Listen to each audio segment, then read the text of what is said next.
This is 3 News Daily. Hello and welcome back to 3 News Daily on this Friday, December 9th. I'm Stephanie Haney here with your top stories from WKYC.com. And let's start with hearing from the wife of WNBA star Brittney Griner. Sincere gratitude for President Biden and his entire administration. He just mentioned this work is not easy, and it has not been. Griner officially made it back to America now after being in prison in Russia since February for trying to fly with cannabis oil, which is legal here in the U.S. but not in Russia. And yesterday, President Biden negotiated with Russia for Griner's release, and the U.S. released Russian arms dealer Victor Bout in exchange. Now Griner is at a military base in Texas where officials are giving her specialized medical treatment and counseling. Now to a developing story. A Nordonia High School coach has resigned after an investigation into alleged inappropriate contact with the student. The alleged contact includes photos and messages sent on social media from a, quote, non-teaching staff member to a Nordonia High School student. The district says they became aware of the situation on Tuesday. We do know that the unnamed employee has been with the school since October and coached freshman baseball and football. The Macedonia Police Department is also involved in the investigation. We'll keep you updated as we learn more. And school safety threats continue this week as a student from Brecksville-Broadview Heights School District was taken into custody after a potential threat was made. The district says the student was arrested before the start of the school day on Wednesday and that part of the threat included a list of student names. The families of those students were notified.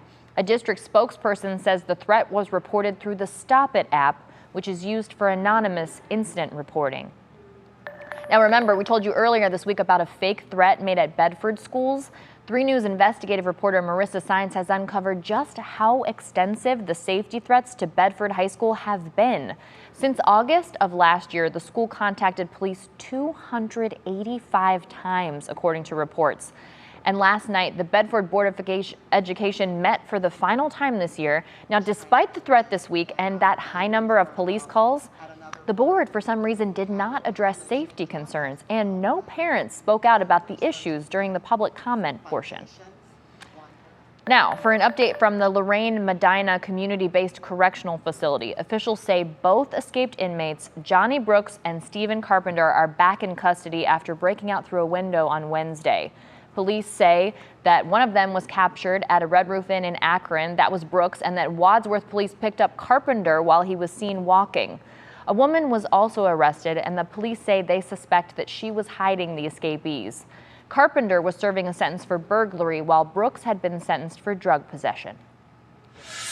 And in Ravenna, a chemical fire blazed through a business in Charlestown Township last night, and we do know that it happened at the Patrick Excavating and Trucking Company on State Route 5.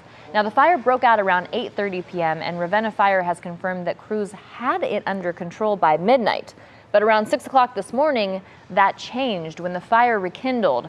Crews stayed on the scene to treat hotspots, and as of now, we know that rekindling is under control. No injuries have been reported, and an investigation is underway. And in Ashland, Paul Grandpa Baum, the man behind Grandpa's Cheese Barn and Sweetie's Chocolates, passed away yesterday at the age of 93. The family of the beloved business, which is popular with people who travel between Cleveland and Columbus, posted on Facebook that his death comes just 4 days after celebrating his 73rd wedding anniversary with his wife, Vera. We're thinking of them, him, his family, and everyone who had a lot of fun memories at that business. All right, turning now to sports, because the Browns have a big game coming up this weekend against the Bengals. There are just 5 games left in the regular season, and the Browns' record is at 5 wins and 7 losses, so there is some major catch-up to do if they do want to take advantage of the slim chances they have of making the playoffs now. The Bengals are tied for first place in the AFC North at 8-4 with the Ravens. Now, the Bengals are favored to win this weekend, but remember, the Browns did beat the Bengals on Halloween, and they did a pretty big job of doing it. Kickoff is at 1 p.m. on Sunday. Now, speaking of the Browns, we want to say congratulations to running back Nick Chubb for being named one of 8 finalists for the NFL's Art Rooney Sportsmanship Award.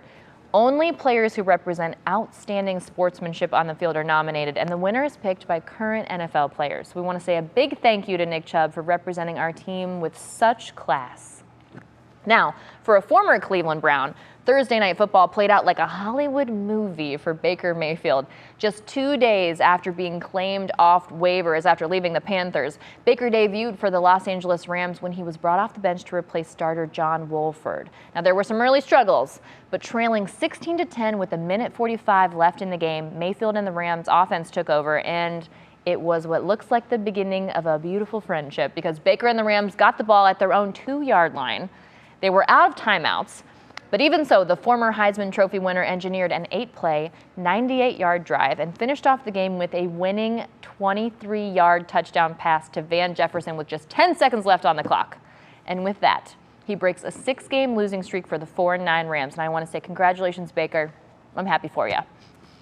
All right, now for our question of the day. Amazon released a new Alexa feature for the holidays so that whenever people say, "Alexa, thank my driver," not only does your most recent driver get a notification, but Amazon will pay them an extra $5. Now, Amazon said the max was 1 million of these $5 tips, and after just 24 hours, people across the country maxed it out. So good job on those people for talking to your Alexa. So now we want to know, how do you show appreciation for delivery drivers during this time of year? I have a good girlfriend who leaves a little box of snacks out for her drivers. It's very cute, and I think that's absolutely adorable. We want to know what you do. Comment on the WKYC Facebook page, and we'll talk about it during What's New at 4 o'clock. And before we go here, Saturday Night Live is airing 2 more live episodes this month, and there will be 3 hosts. So Steve Martin and Martin Short will be together, and the star of the Elvis movie, Austin Butler, will be hosting on his own for the first time. Steve Martin and Martin Short will co-host together this weekend, Saturday, December 10th. Right now, they're starring in Hulu's Only Murders in the Building, and that's touring. They're going to tour together as well in 2023. Brandi Carlile will be the musical guest. Now, as for Austin Butler, making his debut as an SNL host, that'll be Saturday, December 17th, and the Yeah Yeah Yeahs will be the musical guest as well. Second time for both of those musical guests. All right, thank you very much for being with us today for 3 News Daily. We appreciate you, whether you're watching on WKYC Plus, our YouTube page, our Instagram account, or listening on your favorite podcast platform. Have a great weekend, and we'll see you back here on Monday with more of your top stories from Northeast Ohio.